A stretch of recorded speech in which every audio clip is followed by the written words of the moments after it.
Assalamualaikum warahmatullahi wabarakatuh.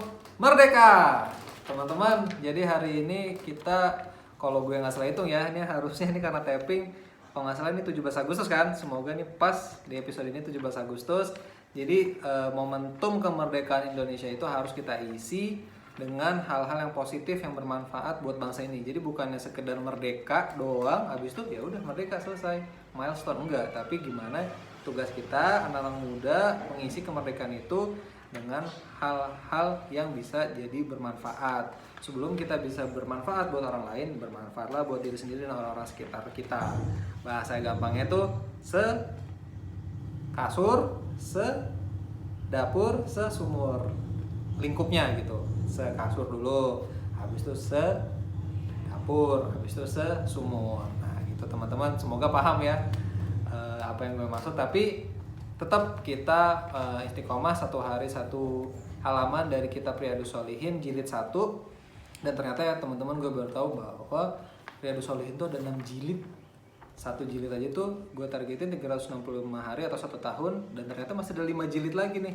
Jadi ya Masya Allah, semoga benar-benar bisa dibahas nih Riyadhus Shalihin, tapi ya bukan dibahas ya, baca gitu, habis itu dia di review ulang lah di video ini. Jadi satu hari satu episode. Semoga Allah mudahkan, amin amin ya robbal alamin. Lanjut, terakhir itu 7 episode tentang yang Ka'ab bin Malik. Kita semua udah tahu nikmatnya jujur, walaupun di awal itu berat.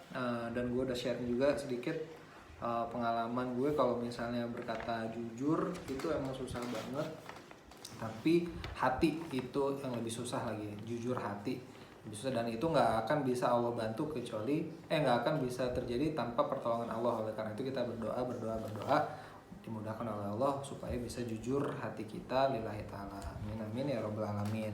Hari ini judulnya di episode 22 adalah taubatnya pezina. Kita masih di bab taubat. Sebesar apapun dosa kita, Allah Maha Pengasih Maha Penyayang, bisa diterima taubat kita asalkan kita jujur. Tadi seperti kisahnya Ka'ab bin Malik, jujur dengan dosa kita, jujur dengan tujuan dari taubat kita.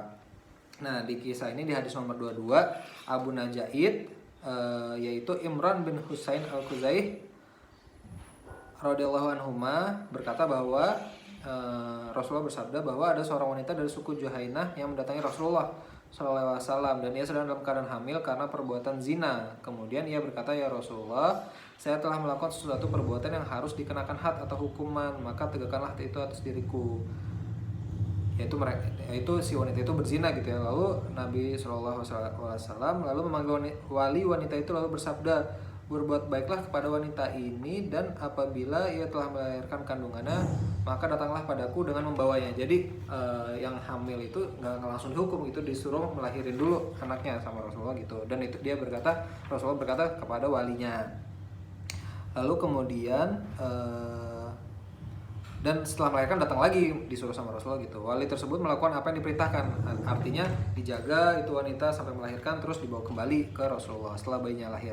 Lalu beliau SAW memerintahkan untuk memberi hukuman wanita itu, yaitu ya dirajam ya, itu diikatlah pada pakaiannya kemudian dirajamlah. Selanjutnya beliau SAW menyembayangi jenazahnya ya.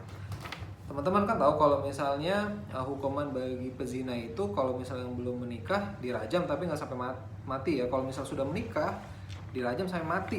Nah, sampai mati, dan ketika sudah mati ini meninggal, Rasulullah menyembayangi jenazahnya, sehingga timbullah pertanyaan di sahabat. Umar berkata pada Rasulullah, "Apakah Tuhan menyembayangi jenazahnya ya Rasulullah, sedangkan dia telah berzina?" Maksudnya kan logikanya sahabat waktu itu Umar waktu itu ya kan dia pezina gitu, kok dia tetap disolatin. Nah, ternyata Rasulullah SAW bersabda, "Ia telah bertobat benar-benar. Andai kata taubatnya itu dibagikan kepada 70 orang dari penduduk Madinah, pasti masih mencukupi. Adakah pernah engkau menemukan orang yang lebih utama dari orang yang suka mendermakan jiwanya semata-mata karena mencari keridhaan Allah Azza wa Jalla?" Hadis riwayat Muslim. Jadi ini bukti bahwa pezina pun kalau memang misal jujur dan bertobatnya mencari ridho Allah Subhanahu wa taala, diampuni, dan bahkan Rasulullah pun mensolati jenazahnya. Jadi teman-teman ingat lagi, kembali lagi niat kita, ya Allah, pastilah kita berdosa, banyak dosa yang nggak mungkin lah kalau misalnya manusia nggak ada dosa, udah pasti dosa besar, dosa kecil.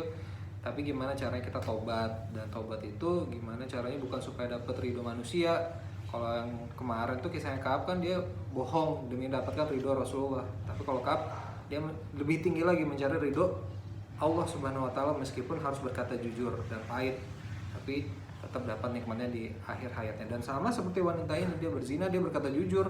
Nggak ada yang tahu zina, siapa yang tahu? Cuma dia doang sama si orang yang berzinanya itu. Tapi dia karena mencari doa Allah, Allah Maha tahu, dia jujur sama Rasulullah dan minta diberikan hukuman yang sesuai syariat, yaitu dirajam sampai mati. Bahkan diberikan keutamaan oleh Allah, disolatkan jenazahnya oleh Rasulullah SAW. Masya Allah ya. Begitu teman-teman, jadi taubat pezina ini contoh dari kita bahwa jangan putus asa, kita masih bisa taubat dan insya Allah kalau lillahi ta'ala Allah akan terima taubatnya. Nah, masih ada 2 lagi nih teman-teman, ini udah menit 5 ya, cepat aja teman-teman. Masih ada hadis ke-23 dan 24 itu tentang taubat juga ya, dari Ibnu Abbas dan Anas bin Malik radhiyallahu anhuma berkata bahwa Rasulullah SAW bersabda, andai kata seorang anak Adam, yaitu manusia ya, itu memiliki selembah emas, tentu ingin memiliki 2 lembah dan sama sekali tidak akan memenuhi mulutnya kecuali tanah, yaitu setelah mati. Dan Allah menerima taubat kepada orang yang bertaubat. Ini salah satu hadis tentang taubat lagi, tapi di sisi lain disebutkan bahwa yang namanya manusia, semua Bani Adam itu kan manusia itu kan Bani Adam ya. Nah, selama kita tuh masih Bani Adam, kita itu nggak akan pernah merasa puas yang namanya harta. Kita punya 1 mobil, pengen punya 2 mobil, pengen punya 1 rumah, punya 2 rumah, pengen punya makanan, udah makan 1 pengen makan lagi, terus aja gitu. Nah, di sini dikasih contoh yang ekstrim, bahkan 1 lembah emas pasti pengen punya lembah emas kedua, dan nggak akan ada yang bisa memuasin kita kecuali tanah itu dari mulut, artinya mati gitu ya. Masya Allah teman-teman, subhanallah.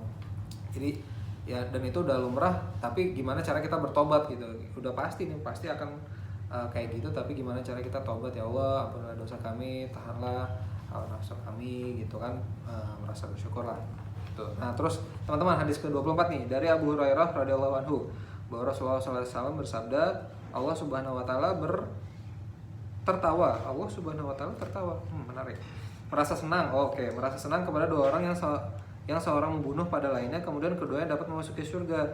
Yang seseorang itu berperang fisabilillah, kemudian ia dibunuh. Selanjutnya Allah menerima taubat orang yang membunuhnya tadi, kemudian ia masuk Islam dan selanjutnya dibunuh pula sebagai seorang syahid.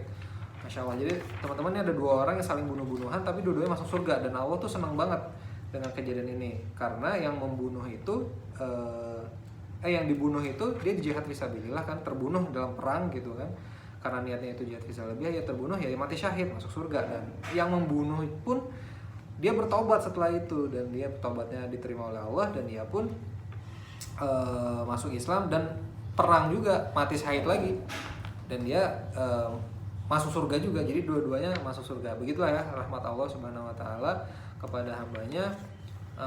Jadi dari hadis-hadis ini apa yang bisa dipelajari ya, pokoknya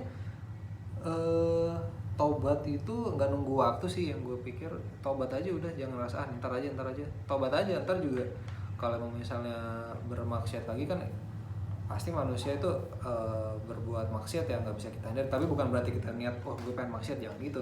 Maksudnya taubat aja, niat taubat, dan ketika kita bermaksiat ya taubat lagi gitu aja sampai kita nanti mati. Dan insya Allah kita mati dalam keadaan taubat nasuha yang diterima Allah Subhanahu wa taala. Makanya gue jadi ingat ada doanya, Allahumma firli taubatan nasuha qoblal maut ya, kalau nggak salah, sama Allahumma rzuqni Allahumma inni as'aluka Allahumma firli taubatan nasuha qoblal maut, sama ya muqallibul qulub sabit qalbi ala dinika wala ta'tik, sama Allahumma firli ada 3 tuh, lupa. Ntar deh lagi kalau ingat ya, maaf nih teman-teman, lupa. Assalamualaikum warahmatullahi wabarakatuh. Itu aja. Jadi sampai ketemu lagi di episode berikutnya, episode 23 tetap di kitab Riyadhus Shalihin. Semoga bermanfaat buat gue sendiri dan teman-teman semua yang ngedengerin. Assalamualaikum warahmatullahi wabarakatuh. Ciao.